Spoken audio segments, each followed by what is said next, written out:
Hi friends, today's sum. HCF of P and Q is X and P is to Q is 1 is to X. Then find LCM of P and Q. அதாவது HCF என்ன சொல்லியிருக்காங்க அப்படின்னா PN Q உடைய HCF வந்து Xன்னு சொல்லியிருக்காங்க. Pயும் Qவும் அந்த ரெண்டு நம்பரை வந்துட்டு ரேஷியோவில் கொடுத்துருக்காங்க. அதாவது 1 is to X அப்படின்னு சொல்லி நம்ம கண்டுபிடிக்கிறது வந்து LCM கண்டுபிடிக்கணும். ஸோ நம்மளுக்கு ஃபார்முலா தெரியும், ரெண்டு நம்பரை மல்டிபிள் பண்ணோம், அதாவது PQவும் மல்டிபிள் பண்ணோன்னா அதுவும் ஹெச்சிஎஃப்பும் இன்டூ எல்சிஎம் வந்து ஈக்குவலாக இருக்கும் அப்படின்னு சொல்லியிருக்காங்க. ஸோ PQ வந்து ரேஷியோவில் கொடுத்துருக்காங்க 1x into X into X equal to HCF என்ன சொல்லியிருக்காங்கன்னா எக்ஸ், எல்சிஎம் என்னன்னு தெரியாது, ஸோ எல்சிஎம் அப்படியே வச்சுக்கணும்.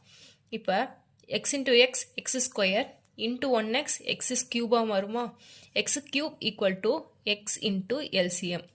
இந்த எக்ஸும் கேன்சல் ஆயிடுச்சு அப்படின்னா ஆக்சுவலாக கியூபும் ஒரு எக்ஸும் போயிடுச்சுன்னா எக்ஸ் ஸ்கொயர் வரும். எல்சிஎம் வந்து எக்ஸ் ஸ்கொயர்.